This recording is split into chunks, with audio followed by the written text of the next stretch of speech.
La colección Filósofos en 90 minutos incluye interpretaciones breves, pero autorizadas, de los más grandes pensadores de la humanidad y descifra sus filosofías en una forma amena y accesible que las hace interesantes y comprensibles a casi cualquiera. Confucio lo sabía todo de la vida, y sin embargo sabemos muy poco de la suya. Nos ha dicho cómo comportarnos, pero no podemos averiguar exactamente qué hacía él.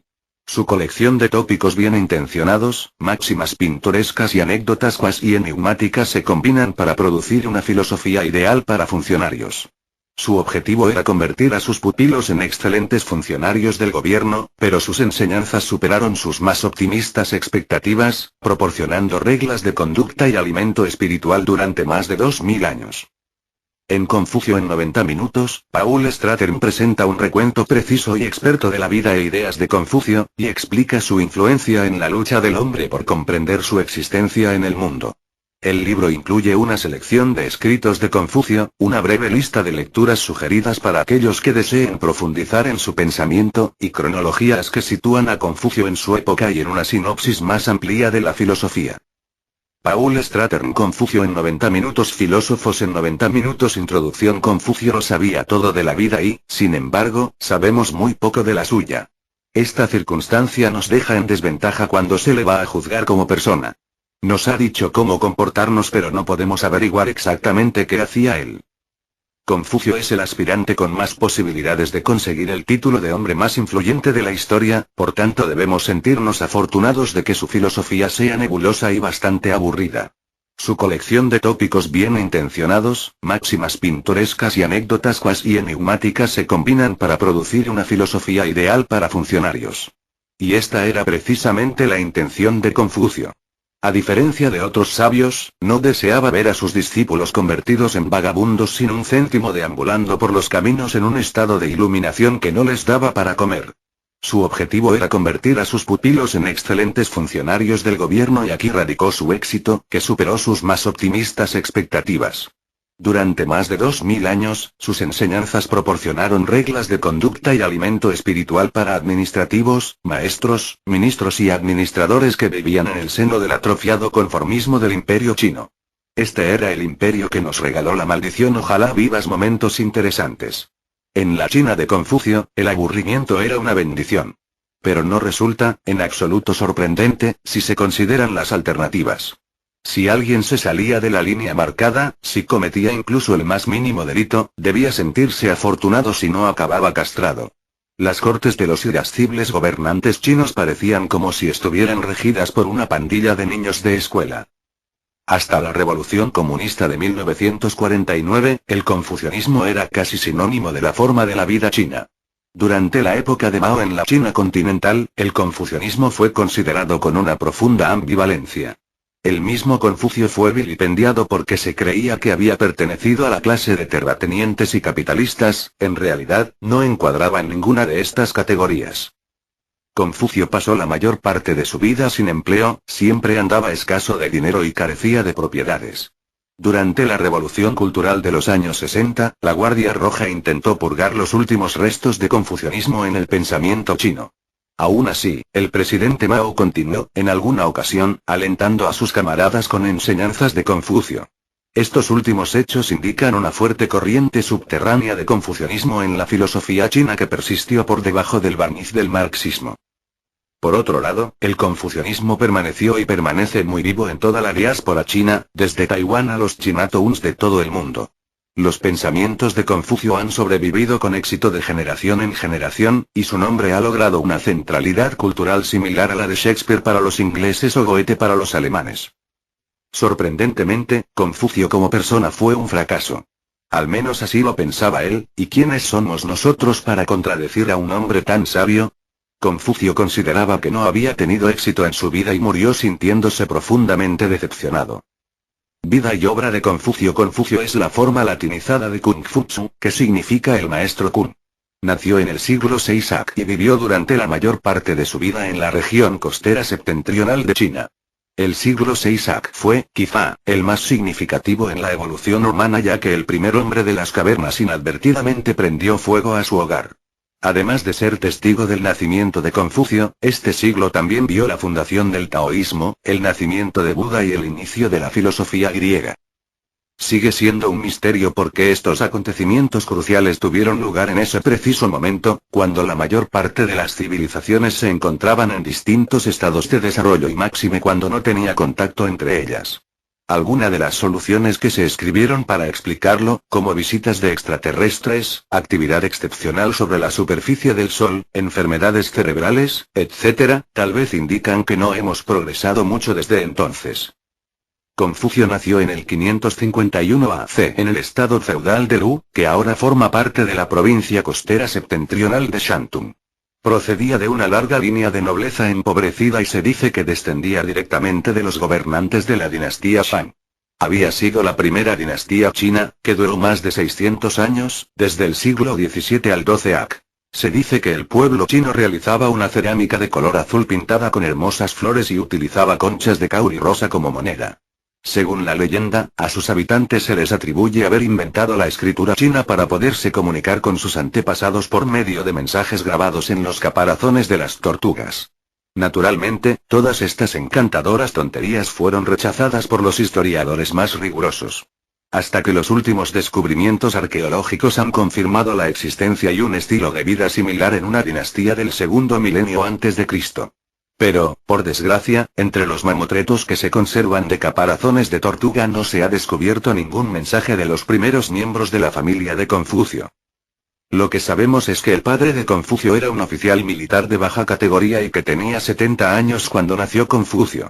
Cuando el filósofo tenía 3 años, su padre murió y fue educado por su madre. Curiosamente, de la docena más o menos de personajes que fundaron las filosofías y religiones más grandes del mundo, una gran mayoría fueron educados en familias monoparentales.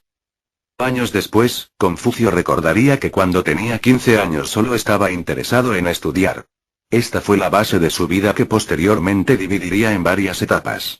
Cuando tenía 30 años comencé mi vida, a los 40 estaba seguro de mí mismo, a los 50 comprendí mi lugar en el vasto esquema de las cosas, a los 60 aprendí a dejar de discutir, y ahora a los 70 puedo hacer lo que quiero sin perturbar el desarrollo de mi vida. Es difícil separar lo que es auténtica autobiografía espiritual y lo que es una variante de Confucio sobre la sabiduría tradicional concerniente a las edades del hombre. De cualquier forma, contiene muy pocas notas personales, o lo que consideraría un lector moderno muy poca vida. Aparte de su autoproclamado amor por el aprendizaje, poco se sabe de los primeros años de la vida de Confucio. Además de la habitual colección de historias más o menos creíbles que se acumulan alrededor de figura tan trascendente, pájaros encantados en los árboles, el perro favorito de su tío devuelto a la vida, cometas y... En ese momento, la dinastía Zhou, de 600 años de antigüedad y que había llevado la civilización a China, estaba comenzando a desmoronarse. Era un período con ciudades-estado vasallas que intercambiaban alianzas y se declaraban la guerra casi cuando les daba la gana. Los señores de la guerra vivían como los señores de la guerra habían vivido siempre, masacres, hambrunas, orgías, y el resto de la población servía exclusivamente para que sus señores no se vieran obligados a realizar actividades más individuales, asesinato, inanición, depravación.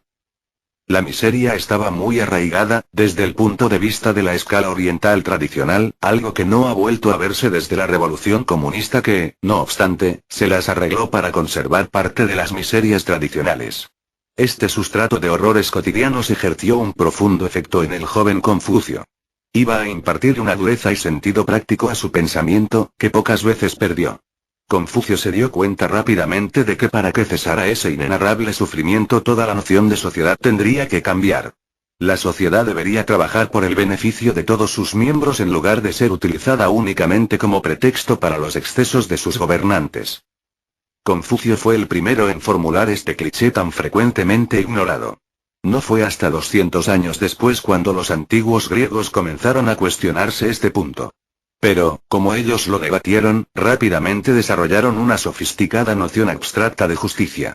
Confucio no tuvo la oportunidad de tratar tales asuntos durante sus años formativos, por tanto su pensamiento continuó siendo eminentemente práctico.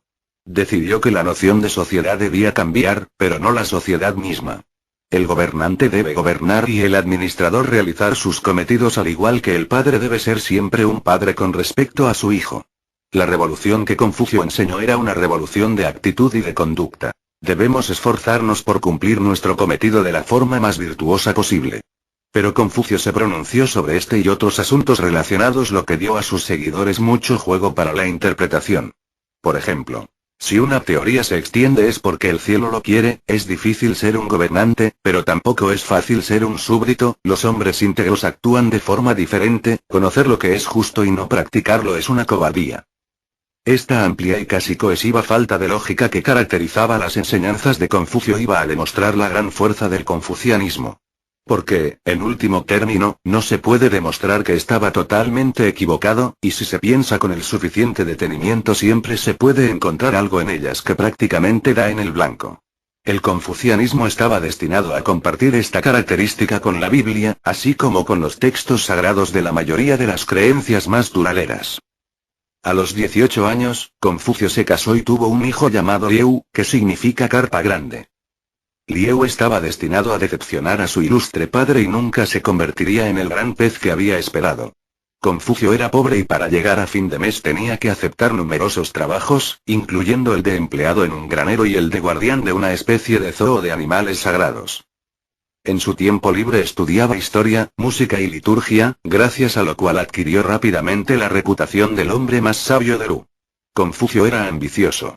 Esperaba conseguir una elevada posición en la administración para poner sus ideas en práctica. Sin embargo, no resulta en absoluto sorprendente que los hedonistas gobernantes no tuvieran ningún deseo de emplear a un aguafiestas de esta índole para gobernar sus dominios, y las solicitudes de Confucio nunca fueron más allá de la etapa de la entrevista. Confucio era un hombre muy serio que creía en la necesidad de compartir su vasto aprendizaje con el mundo, lo que no se puede considerar una técnica a imitar en las entrevistas de trabajo. Entonces, como ahora, todo el que no podía conseguir un trabajo en el área de su elección con frecuencia acababa enseñándolo. El estado de Lu se sentía especialmente orgulloso de sus diversas escuelas, donde se enseñaba etiqueta y rituales de la corte a los futuros cortesanos. En estas escuelas trabajaban, por lo general, antiguos cortesanos que tenían gran conocimiento de las intrincadas normas de la corte, pero que habían perdido su trabajo debido a alguna metedura de pata involuntaria. Lo que también pudo haber causado la pérdida de algunas posiciones más valiosas incluso que su salario.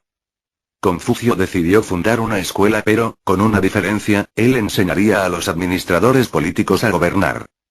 Afortunadamente, Confucio tenía una personalidad atractiva que inspiraba confianza, y no le preguntaron nada sobre sus cualificaciones.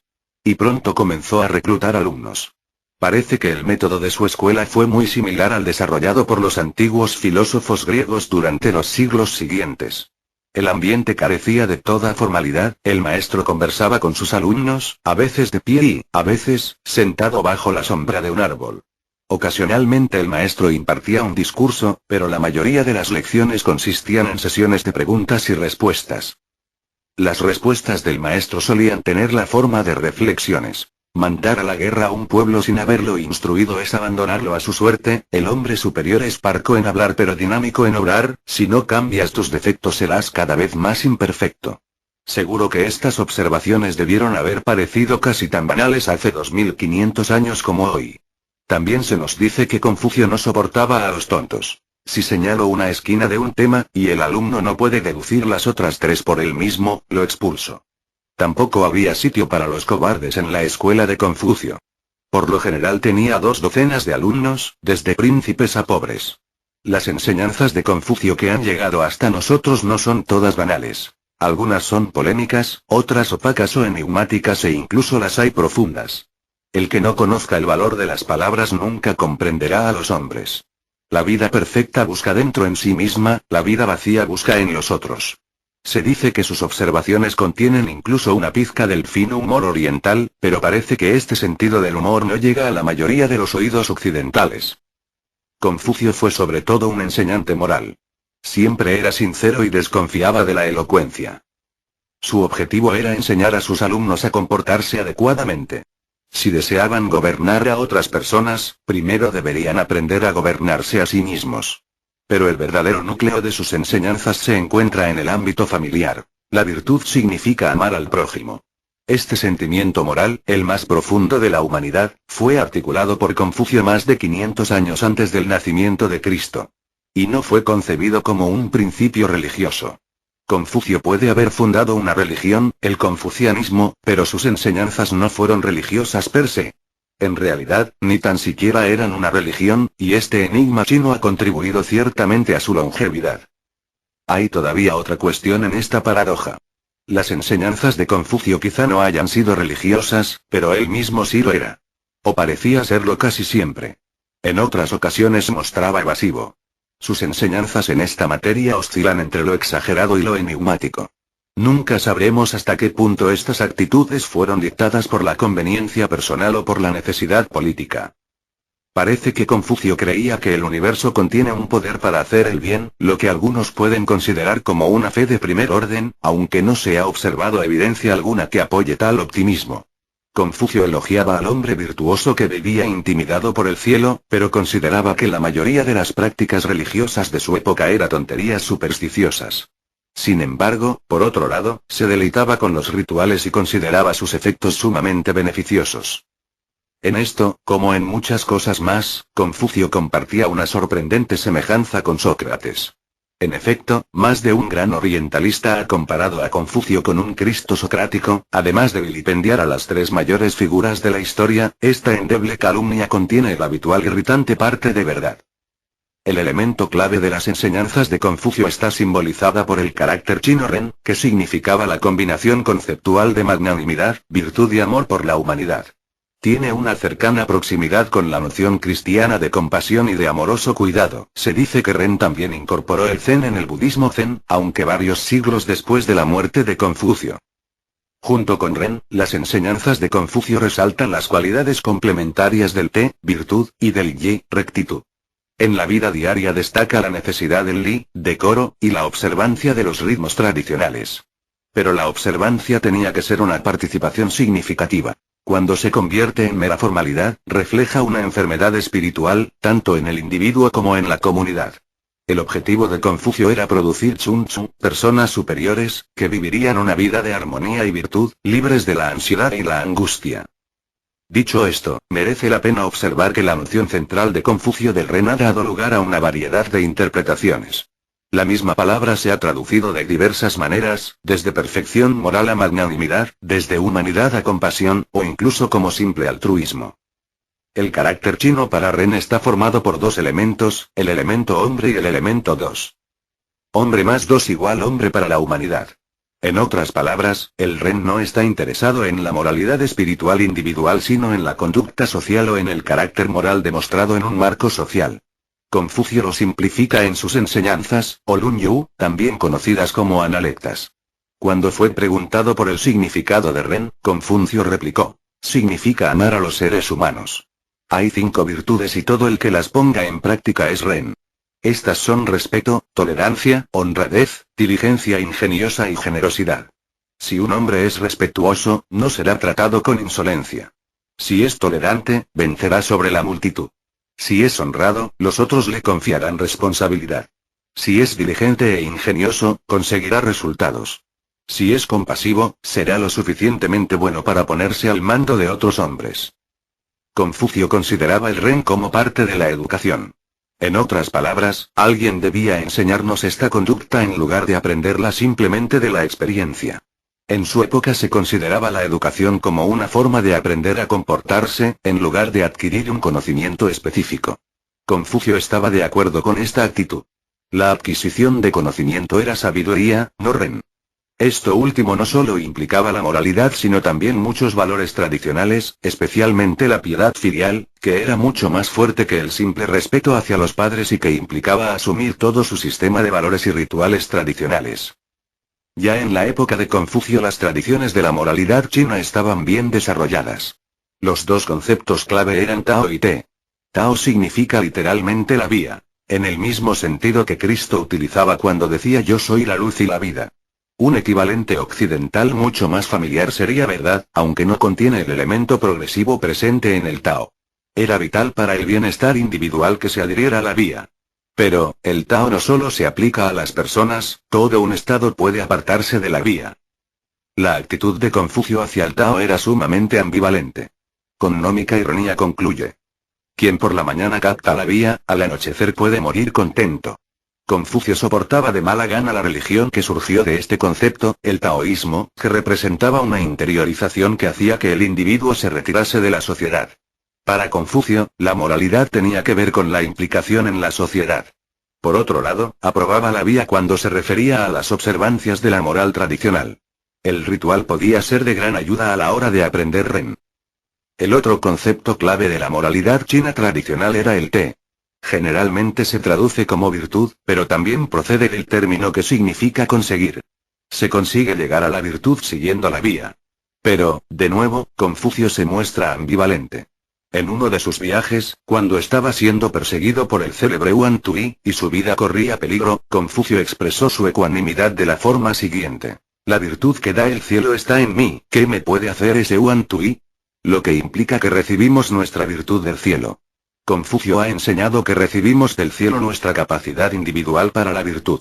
Esta capacidad puede diferir de una persona a otra, pero depende de nosotros cultivar todo el potencial moral que llevamos dentro.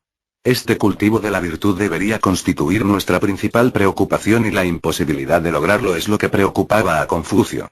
El fracaso de cultivar la virtud, el fracaso de reflexionar sobre lo que he aprendido, la incapacidad de defender lo que sé que es correcto, la incapacidad de reformar mis defectos y esto es lo que me preocupa. El Te también podría desempeñar un ejemplar rol social. El orden público se mantenía bien por castigo o mediante el ejemplo. Si el príncipe conduce al pueblo por medio de las leyes y lo mantiene bajo control mediante castigos, el pueblo se abstiene de hacer mal. Pero no sabe lo que es la vergüenza. Si el príncipe dirige el pueblo con buenos ejemplos y lo mantiene en la unidad por él y el pueblo tendrá vergüenza de hacer el mal y será virtuoso. Esto parece optimismo en grado sumo. Y en el contexto de la China del siglo VI a.C., durante el problemático período de la dinastía Zhou, cuando el país estaba gobernado por insignificantes y peleones dictadores y por señores de la guerra, este consejo parece una sublime incongruencia. No se conseguía nada con semejante curso de acción. ¿Facilitar el gobierno? ¿Una población contenta? ¿Y después qué? Lo verdaderamente significativo de su actitud era su propia originalidad. El Te era nada menos que un paso evolutivo hacia adelante. La compasión y la nobleza, por ejemplo, eran novedades en un mundo de primitiva barbarie. Parecían imposibles. Su supervivencia necesitaría nada más y nada menos que un milagro, pero el milagro finalmente ocurrió, tanto en China, con el confucianismo, como en Occidente, con el cristianismo. Sin este elemento humanitario que surgía de la barbarie de las luchas intestinas, no sería posible el desarrollo de ninguna civilización humana, solo hay que recordar los derramamientos de sangre y la crueldad de las civilizaciones mayas y egipcia que avanzaban sin este nuevo elemento emergente. Es difícil explicar este imposible paso último en la sociedad humana, que fue articulado por primera vez y de forma general por Confucio. ¿Qué le llevó a proponer esta nueva humanidad? Solo podemos hacer deducciones. Con la sabiduría que da la experiencia, nos damos cuenta de que era una forma de salir del fango de la barbarie y de alcanzar nuestro potencial como seres humanos. ¿Confucio se dio cuenta de esto de forma instintiva? La respuesta parece obvia. Confucio debe haberse inspirado en su creencia en un Dios, y en un Dios benevolente, además. Pero, muy a pesar nuestro, Confucio era como mucho un agnóstico. Era un acérrimo defensor de la terapia del ritual, pero, en lo que respecta a la creencia en Dios, en la vida después de la muerte o en cualquier tipo de metafísica, permanece claramente evasivo. Qilu le preguntó, ¿cómo podría servir a los espíritus de los muertos y a los dioses? El maestro dijo, ni siquiera eres capaz de servir a los hombres, ¿cómo podrías servir a los espíritus? ¿Puedo preguntarle acerca de la muerte? Si ni siquiera comprendes la vida, ¿cómo puedes comprender la muerte? Sin embargo, Confucio creía tácitamente en algo. No era algo trascendente, pero servía para el mismo propósito que cualquier otra religión. Creía en el propósito moral de la humanidad. Tenemos la obligación de hacernos cada vez mejores, de ser lo más humanos posibles, y de convertirnos en mejores seres humanos. Esta es la única forma significativa de vivir la vida. No hay recompensa alguna para el éxito en la vida más allá de la muerte, ni siquiera el castigo por el fracaso. Hay que emprender esta tarea por el propio bien, sin pensar en las consecuencias. Se podría considerar, incluso más de 2000 años antes de Darwin, una religión secular totalmente de acuerdo con la evolución. A su manera, era la expresión de la última nobleza de la humanidad, la búsqueda de la bondad únicamente por nuestro propio bien. Este sentimiento tan elevado está muy bien, pero, ¿cómo debemos comportarnos en realidad? Confucio era absolutamente práctico y su moralidad no elude la prescripción de exigencias de conducta para la vida diaria. Aconseja. Domestica el yo y lo que no desees para ti no lo impongas a los demás. Era una cuestión de actitud y coherencia. Maneja tus asuntos públicos sin resentimiento, maneja tus asuntos privados sin resentimiento. Deberíamos dirigir nuestro objetivo a vivir sin preocupaciones y sin miedo. Pero, ¿cómo conseguirlo? Si en su introspección no encuentra motivos de pesar, ¿de qué tiene que preocuparse, a qué tiene que temer? Ante los ojos modernos se nos muestra como un importante defecto de la moralidad de Confucio. Nuestra moralidad tiende a reflejar los aspectos igualitarios de la sociedad, por tanto no debería resultarnos sorprendente que la moralidad de Confucio refleje la naturaleza primitiva y clasista de la sociedad china durante la dinastía Zhou. Confucio consideraba la moralidad como una cuestión de clase. Los individuos que lograban su potencial moral se convertían en ren. Eran personas superiores. Los miembros de la clase gobernante. Las clases gobernantes siempre han creído que son superiores. Las clases gobernantes no necesitaban que Confucio les recordara esta verdad tan evidente. Por otro lado, no esperaban que los demás se comportaran como ellos. El cielo lo impida. Haz lo que digo, no lo que hago. La moralidad siempre se ha visto acosada por la cuestión de las clases. Resulta bastante fácil ser bueno cuando la sociedad está conformada para nuestro beneficio y protección, pero cuando las velas no están a nuestro favor nos sentimos menos inclinados a la bondad, una realidad que se refleja en las poblaciones carcelarias de todo el mundo. Confucio quizá nos parezca un snob, pero su revolucionaria noción de moralidad intentó sortear la cuestión de las clases. El hombre superior puede ser de clase superior, pero si cualquier persona se comporta como la del hombre superior, no habrá ninguna diferencia entre los dos. Pero todavía hay mucho más, el hombre superior exhibe una conducta ejemplar en el sentido literal de la palabra.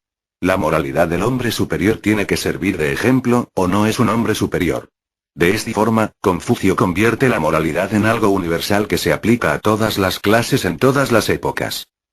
Incluso así, hay restos de la distinción de clases en alguno de los consejos morales más prácticos.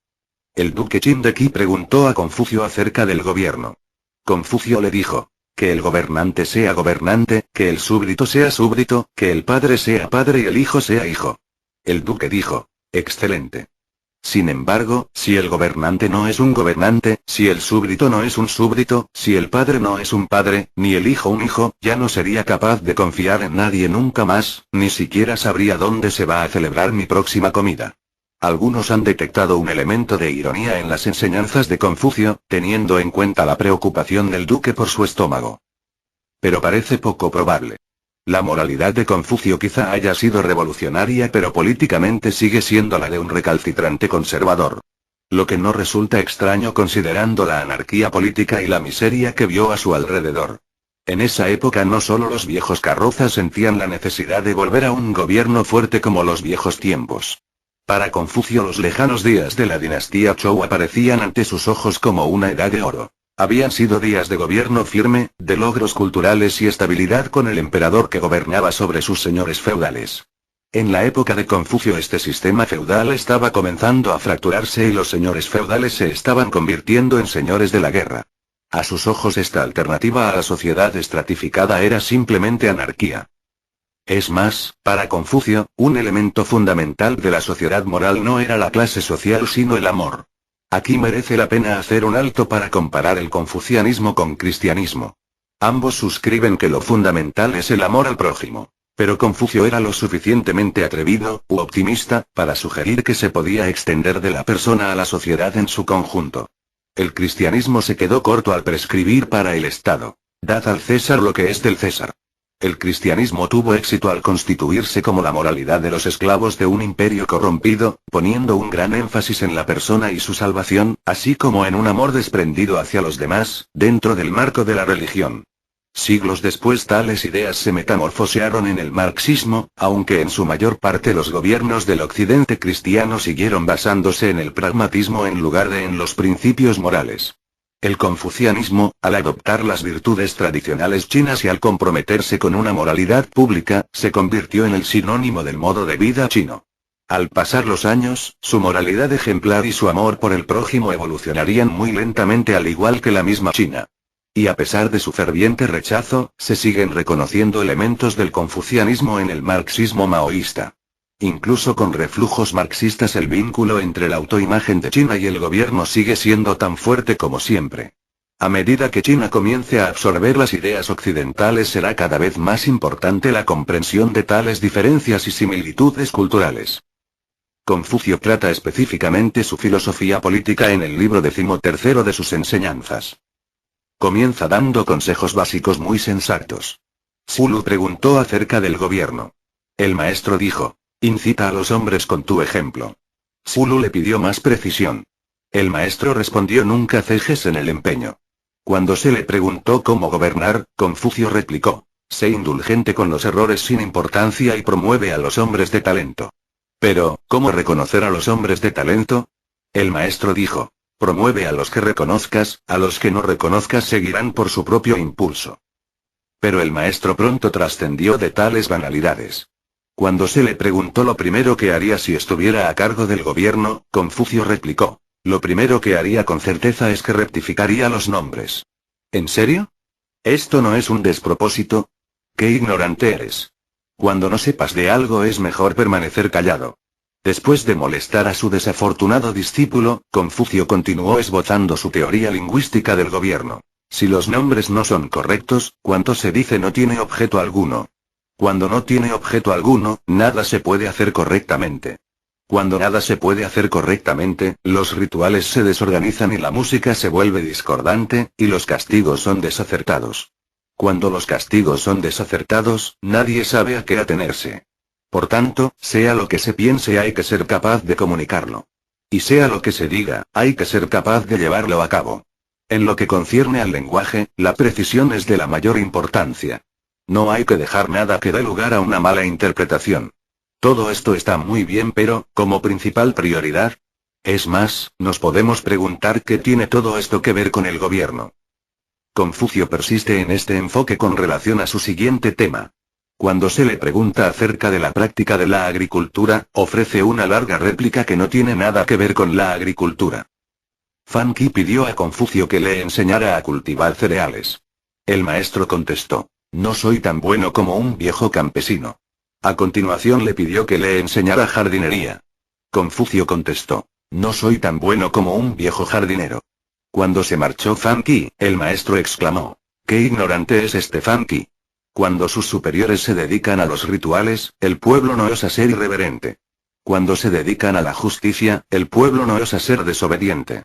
Cuando se dedican a la sinceridad, el pueblo no osa ser deshonesto. Cuando todo esto se practica, las gentes de los 4 confines del mundo se acercan con sus hijos a la espalda. ¿Para qué quiere hablar de agricultura? Confucio parece entonces adoptar la postura contraria.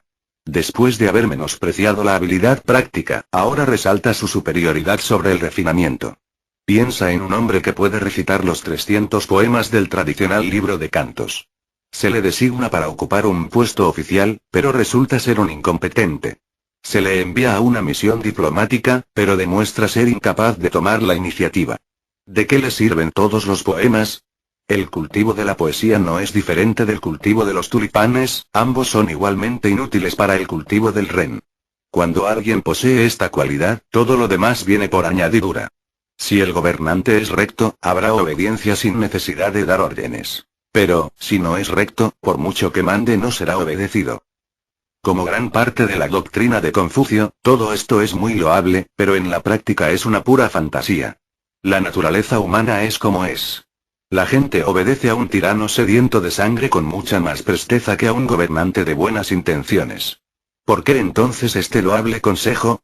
Confucio estaba intentando mejorar el comportamiento de los abominables gobernantes de su época, y cualquier intento de mejorar estas cuestiones merece todo tipo de elogios.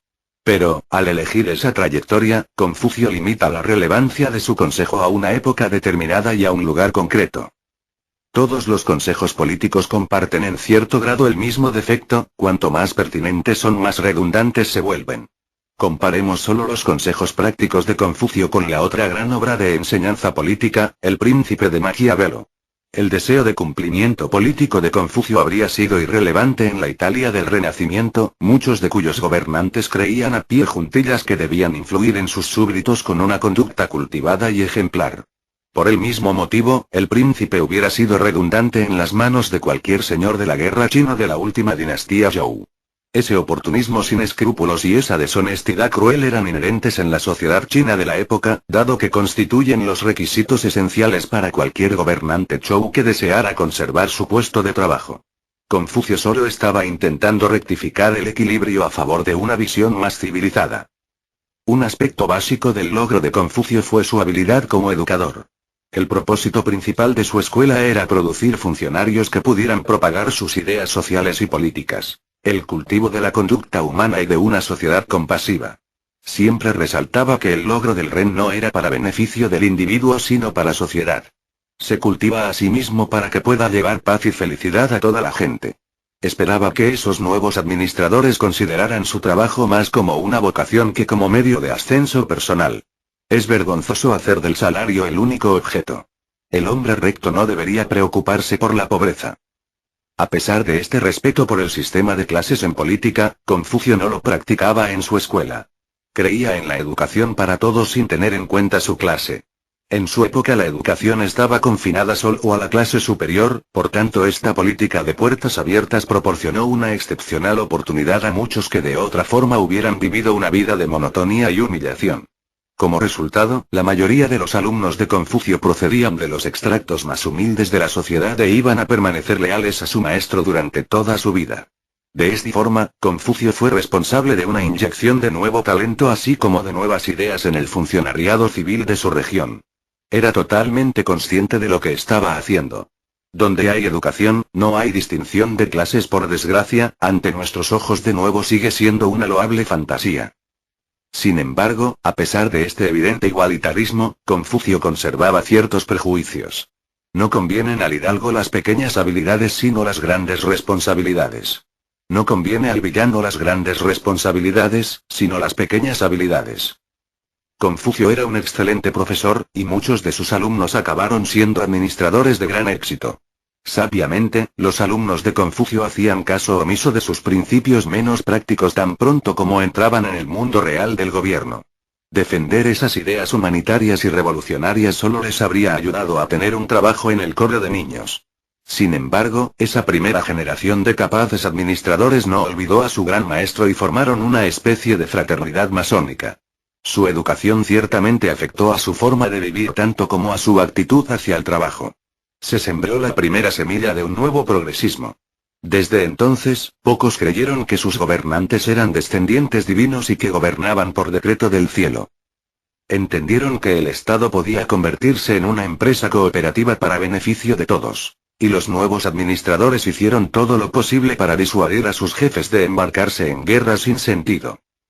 Entre los alumnos de Confucio había varios vástagos de familias influyentes, por lo general procedentes de otras provincias, pero finalmente algunos miembros curiosos de la familia gobernante de Lu comenzaron a asistir a sus charlas. De esta forma, Confucio conoció al futuro príncipe gobernante de Lu, Yan Zhou, que no debe confundirse con Yan Zhou, que se convertiría en objeto de escarnio después de que su régimen se convirtiera en un tremendo desorden.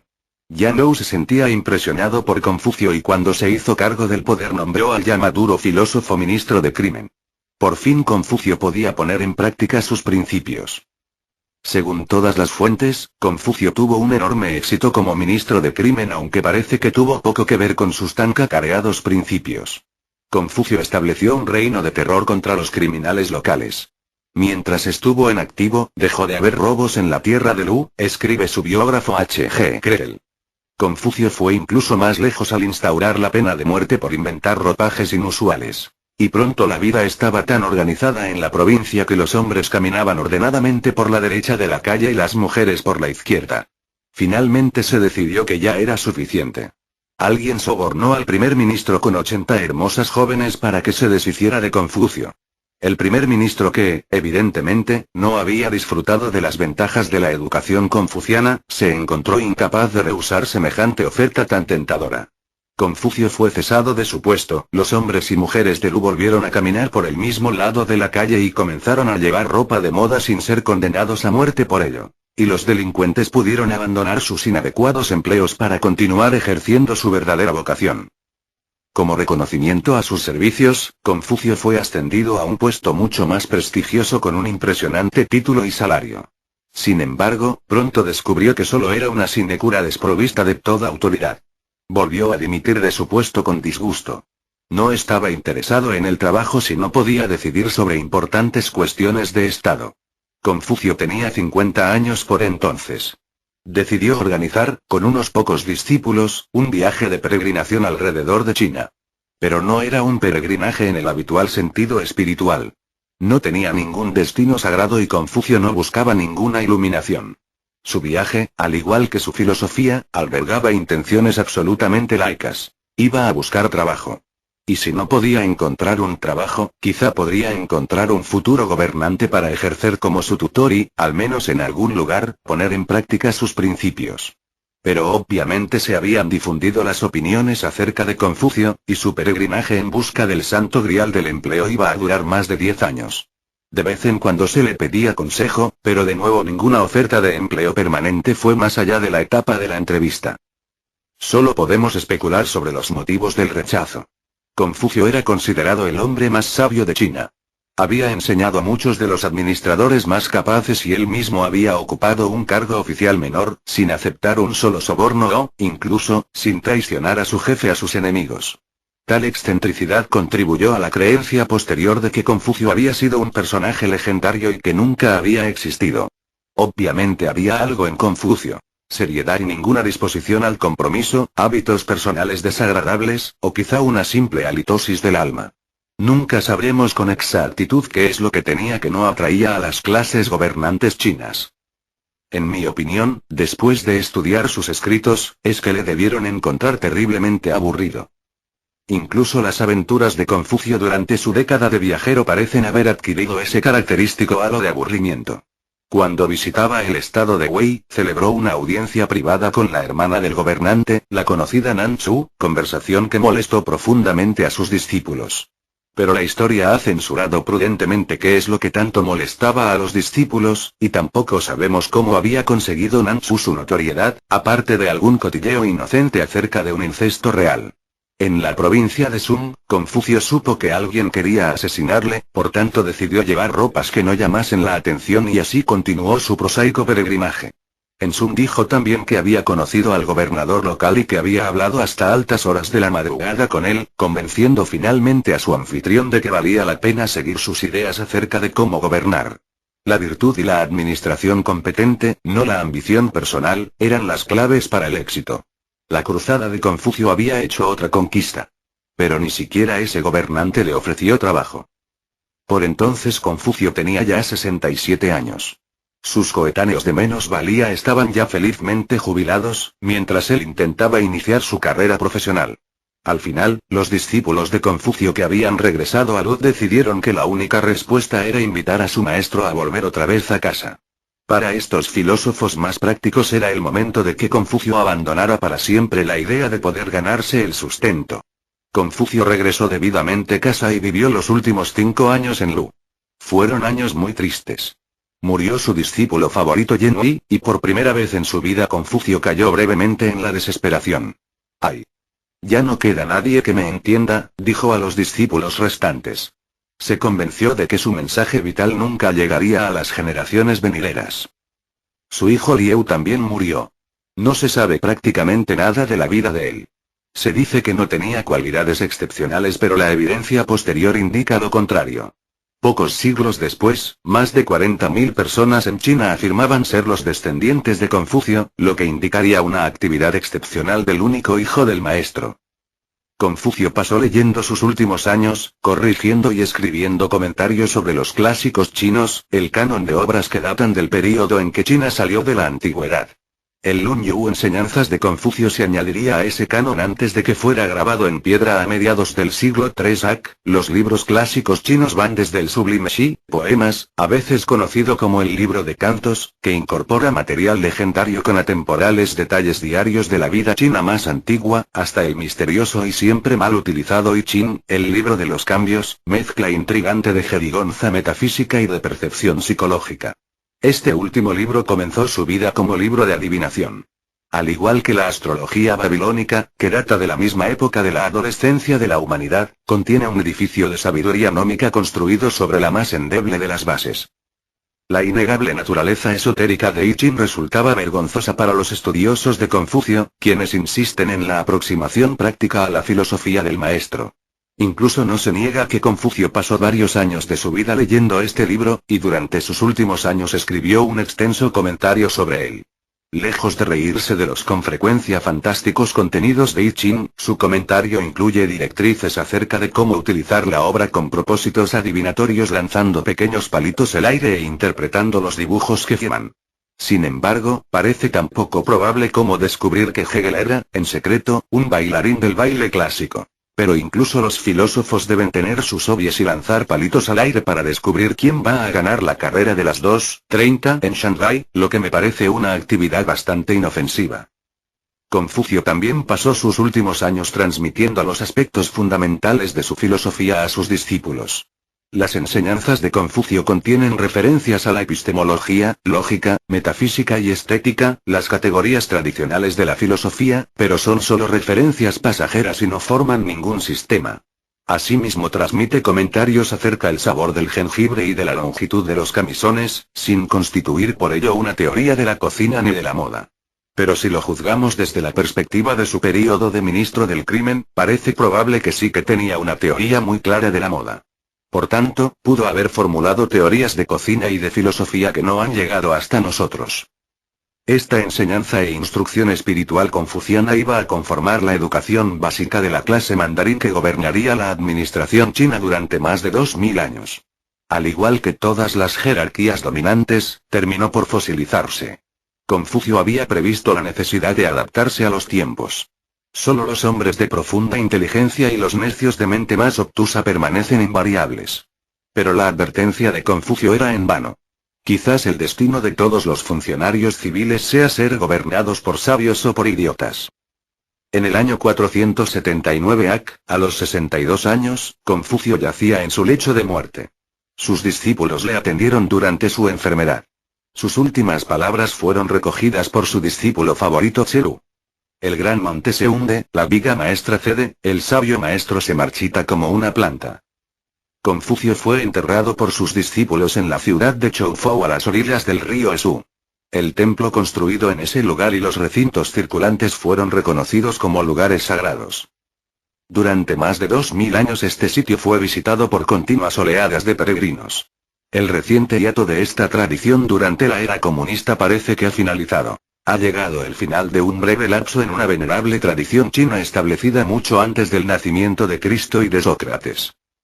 Según las últimas palabras de Confucio, se puede deducir que era consciente de su grandeza pero no estaba seguro de que su mensaje le fuera a sobrevivir. Confucio estaba en lo cierto al preocuparse en este punto.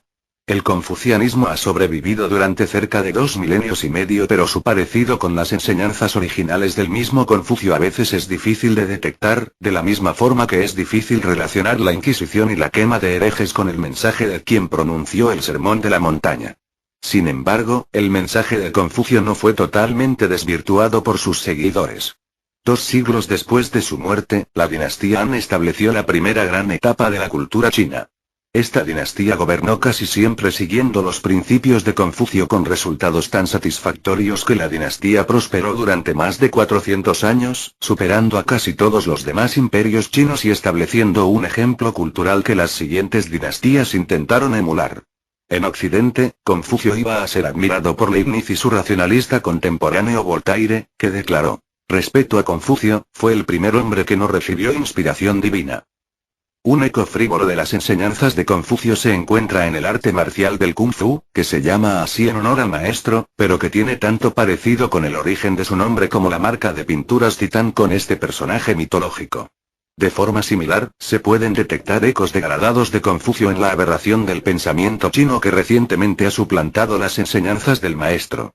El culto a la personalidad del presidente Mao, el peregrinaje de la larga marcha de los comunistas y la veneración del libro rojo de Mao tienen un inequívoco parecido con el culto que se desarrolló alrededor de Confucio, su propio peregrinaje en busca de un trabajo político y la veneración del clásico Enseñanzas de Confucio. Pero todo esto probablemente no le hubiera preocupado demasiado. Como él mismo dijo, soy diferente. Tomo la vida como viene. Epílogo. La filosofía china. Se ha dicho que Occidente nunca ha comprendido realmente la filosofía china.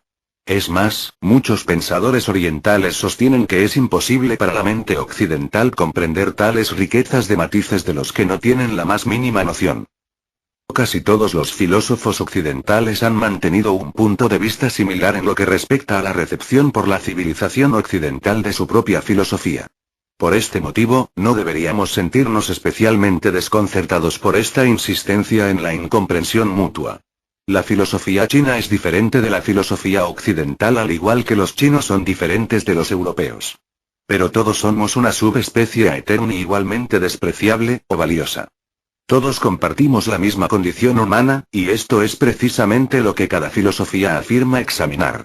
La filosofía china puede tener sus deficiencias a ojos occidentales como la nuestra las tiene ante los suyos, pero ambas son recetas válidas para una dolencia similar: la vida. La filosofía china como tal apareció a partir del siglo VI AC. Durante este período se desarrollaron las 100 escuelas, tan diversas y divergentes como su propio nombre sugiere. Consistían sobre todo en filósofos trotamundos que recorrían los diferentes estados que con el tiempo constituyeron China. A su llegada a un estado el filósofo abría una consulta y comenzaba a dar consejos filosóficos de uno y otro tipo. Generalmente los daban para la corte y solían consistir en diversos principios cuyo objetivo era ayudar al gobierno del estado. Inevitablemente, tales consejos pronto dejaban de tolerarse, y el filósofo se volvía a ver recorriendo caminos. Las filosofías producidas por las 100 escuelas no solían reconocerse como filosofías, según la noción occidental. Con frecuencia estas filosofías no eran mucho más que actitudes ante la vida, elaboradas con sucintas o enigmáticas reflexiones. Su filosofía real apenas estaba estructurada o planteada de una forma lógica o coherente, y solía estar más cerca del consejo político o religioso. El ejemplo principal del primer caso era el confucianismo, y del último taoísmo. Pronto emergieron como las dos variedades dominantes del pensamiento de la filosofía china. Posteriormente ambas corrientes se vieron afectadas por la llegada de la tercera variedad de la filosofía china, el budismo. Confucianismo. Las enseñanzas que se originaron con Confucio han perdurado de una u otra forma hasta nuestros días. El confucianismo es esencialmente práctico, pues explica la forma de vivir en los niveles sociales y personales. Por este motivo, sus temas principales son la ética y la política. Hay poca especulación acerca del significado y de la naturaleza final de la vida. La metafísica está prácticamente ausente. Todo esto se aplica al confucianismo desde sus comienzos hace más de 2500 años, y continúa siendo cierto para el neoconfucianismo en su forma actual, algo difusa. El confucianismo ha demostrado que es posible dirigir la propia vida sin recurrir a la especulación metafísica. Y al cabo de tanto tiempo, el pensamiento occidental parece, renuente y gradualmente, estar llegando al mismo punto de vista. Taoísmo. El taoísmo surge de la palabra china tao, que significa la vía. Todos los filósofos chinos tienen sus propios puntos de vista sobre el Tao, pero el taoísmo mismo procede de los sostenidos por el sabio Lao Tse y su seguidor Chuang-Tzu. Lao Tse vivió durante el siglo VI AC, pero se sabe muy poco de su vida. Se dice que fue historiador y consejero religioso en la corte de los emperadores Zhou. Según la leyenda, conoció a Confucio y no se sintió en absoluto impresionado. Posteriormente se dijo que había partido hacia Occidente. En el paso de Xianku, el guardián le impidió pasar para abandonar China hasta que hubiera escrito todas sus enseñanzas sobre el Tao. Este libro se conoce como Tao Te Ching y se iba a convertir en el escrito sagrado del taoísmo. Lao Tse partió hacia Occidente y según un relato contemporáneo, nadie sabe lo que ha sido de él. Muchas de las 100 escuelas consideraban a Lao Tse un sabio, un santo e incluso una deidad. Se dice también que los confucianos contemporáneos le consideraban un gran filósofo. Esto es difícil de comprender, ya que las enseñanzas de Lao Tse son complementarias a las de Confucio. Desde la perspectiva de algunos, estas dos filosofías tratan ámbitos totalmente diferentes del empeño humano. Desde el punto de vista de otros, son totalmente contradictorias en casi todos los aspectos. Donde Confucio enseña la vía del hombre, Lao Tse enseña la vía de la naturaleza. Para Lao Tse, la vía era sobre todo un concepto metafísico y místico. Era una fuerza externa y absoluta que controla la naturaleza pero que queda más allá del espacio y del tiempo. Esto es difícil de entender en los términos conceptuales lógicos que normalmente requiere el discurso filosófico de los pensadores occidentales. Pero ni siquiera es, como se pretende a menudo, extraño a la filosofía que conocemos en Occidente. El estoicismo y la filosofía defendida por los cínicos fueron sobre todo actitudes ante el mundo. Según Lao Tse, deberíamos sintonizar con el Tao al intentar emularlo. Deberíamos vaciarnos de insignificantes preocupaciones, dedicar nuestras vidas a la simplicidad y a la espontaneidad, y al mismo tiempo permanecer tranquilos. Cuando está transmitido por un profesor ejemplar como Lao Tse, el taoísmo sin duda tiene una gran fuerza.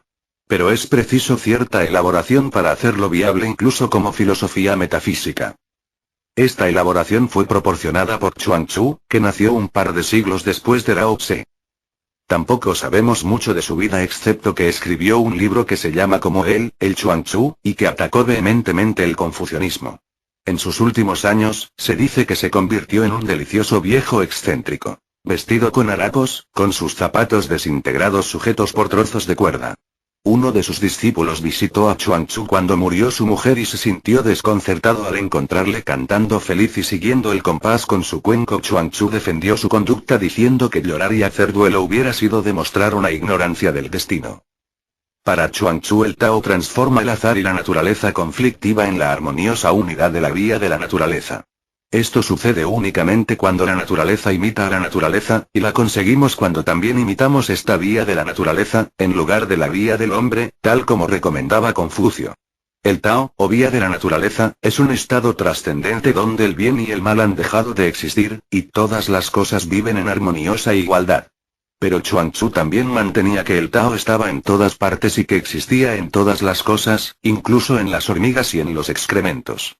En su lecho de muerte prohibió a sus discípulos que celebraran ningún tipo de funeral, diciendo que prefería ser abandonado y ser pasto de los cuervos carroñeros en lugar de enterrado y comido por gusanos.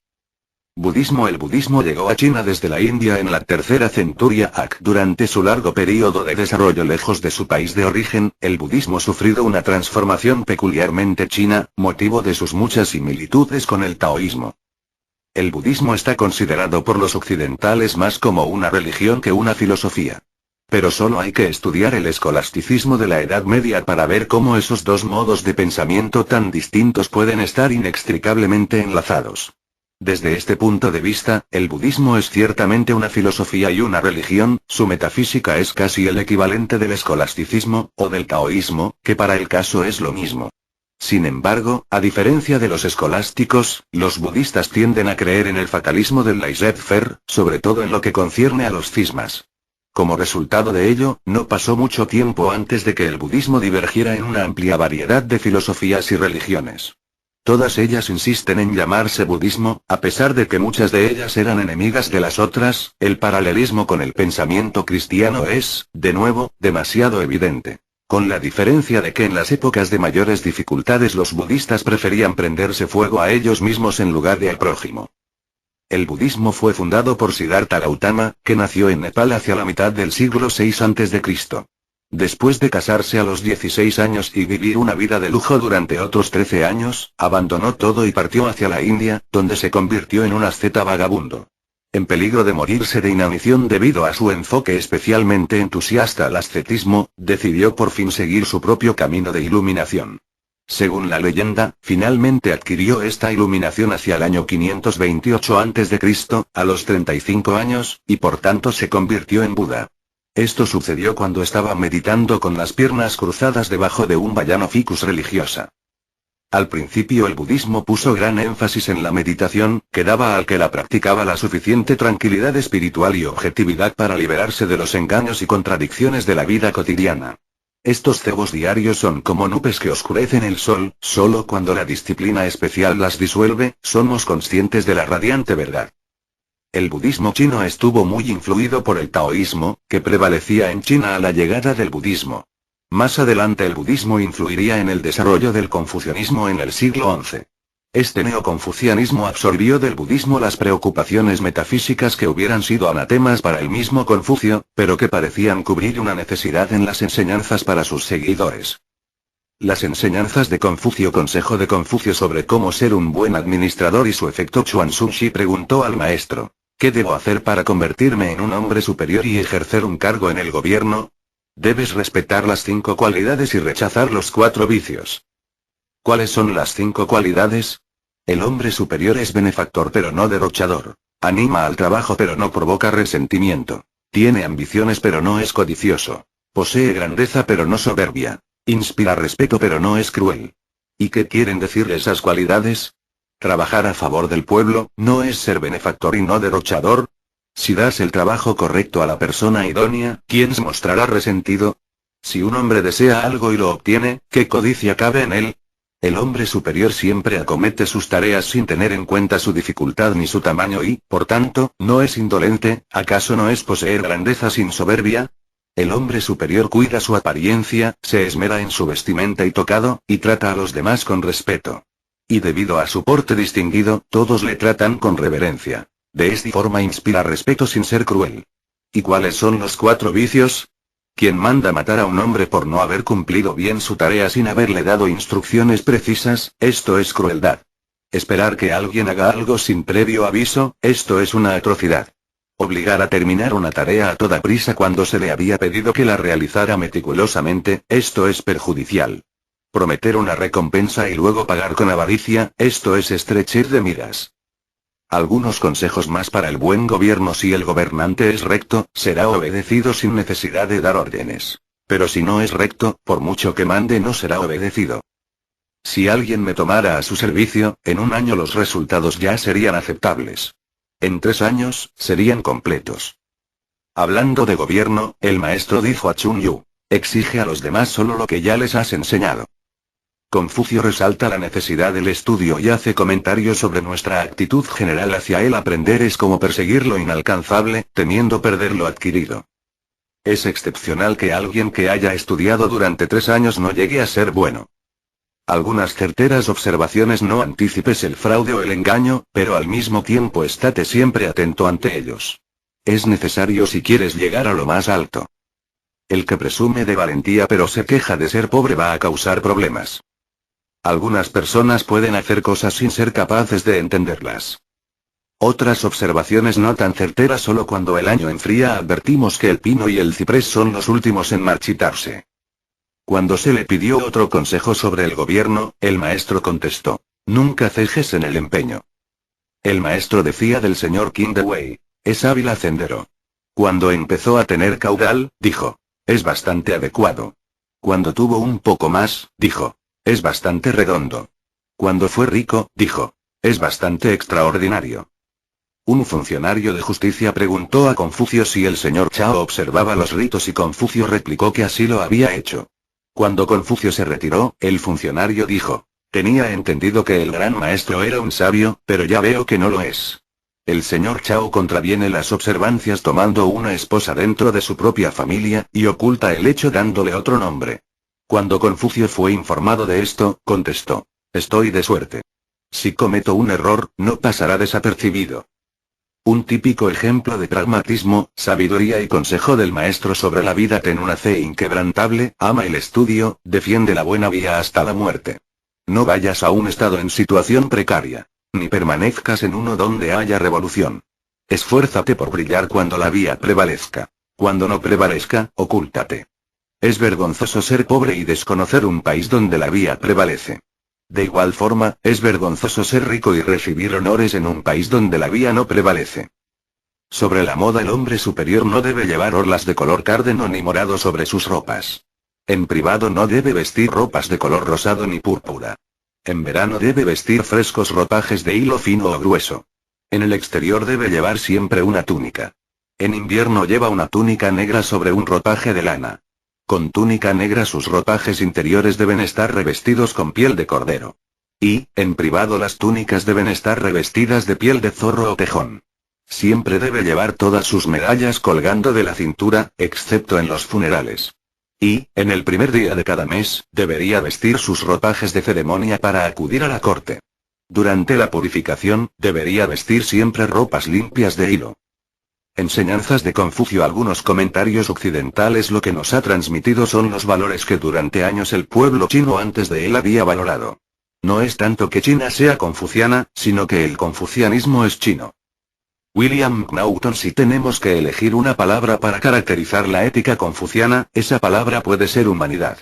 La preocupación principal de la ética confuciana es el proceso completo de aprender a ser humano.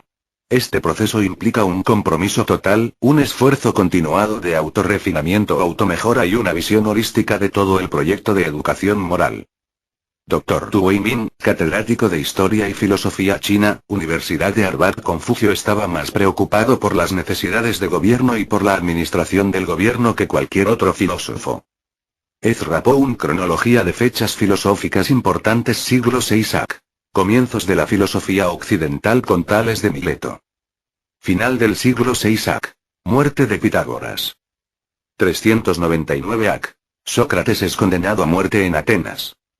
387 AC. Platón funda en Atenas la Academia, la primera universidad. 335 AC. Aristóteles funda en Atenas el Liceo, escuela rival de la Academia. 324 AC. El emperador Constantino traslada a Bizancio la capital del Imperio Romano.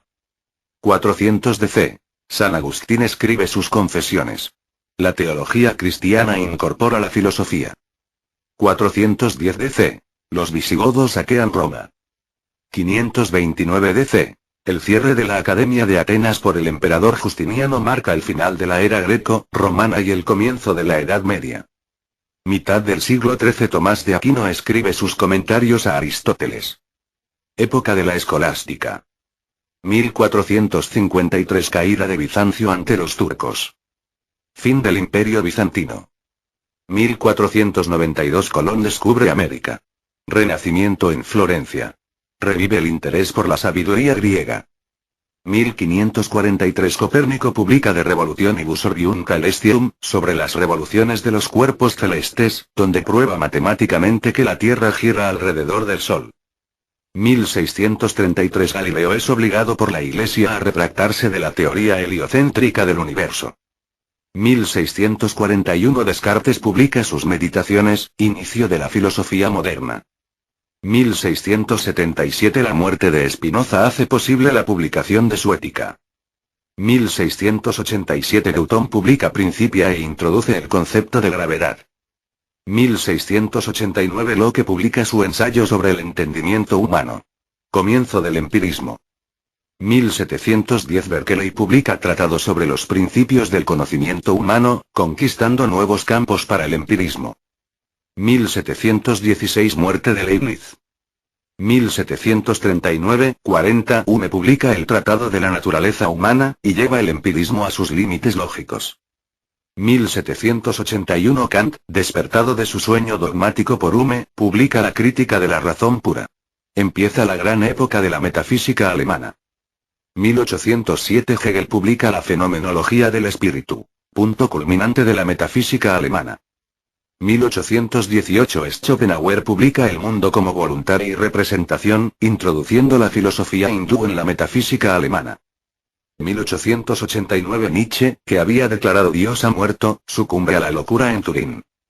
1921. Wittgenstein publica el Tractatus Logico Philosophicus, proclamando la solución final a los problemas de la filosofía. 1920. El Círculo de Viena propugna el positivismo lógico. 1927. Heidegger publica Sein und Zeit, Ser y Tiempo, anunciando la brecha entre las filosofías analítica y continental. 1943. Sartre publica L'Être et le Néant, El ser y la nada, adelantando el pensamiento de Heidegger e impulsando el existencialismo. 1953. Publicación póstuma de las investigaciones filosóficas de Wittgenstein. Esplendor del análisis lingüístico. Paul Strathern, nacido en 1940, es un escritor británico y académico. Nació en Londres y estudió en el Trinity College de Dublín, tras lo cual sirvió en la marina mercante durante un período de 2 años. Después vivió en una isla griega. En 1966 viajó por tierra a la India y los Himalayas. Su novela Una temporada en Abisinia ganó un premio Somerset Maugham en 1972. Además de 5 novelas, también ha escrito numerosos libros sobre la ciencia, la filosofía, la historia, la literatura, la medicina y la economía. Es el autor de 2 exitosas series de libros introductorios breves: Filósofos en 90 minutos y Los científicos y sus descubrimientos. Su libro sobre la historia de la química, titulado El sueño de Mendeleev, 2001, fue preseleccionado para el premio Aventis, y sus obras han sido traducidas a más de 2 docenas de idiomas. Es el autor de los bestsellers Los Medici, Padrinos del Renacimiento, Napoleón en Egipto, y El artista, el filósofo y el guerrero. Leonardo, Maquiavelo y Borgia, una colusión fatídica. Su más reciente trabajo El espíritu de Venecia, de Marco Polo a Casanova, salió en mayo de 2012. Stratton fue profesor en la Universidad de Kingston, donde fue profesor de filosofía y de ciencia. Vive en Londres, y tiene 3 nietos que viven en Viena: Tristán, Julián y Opajoque.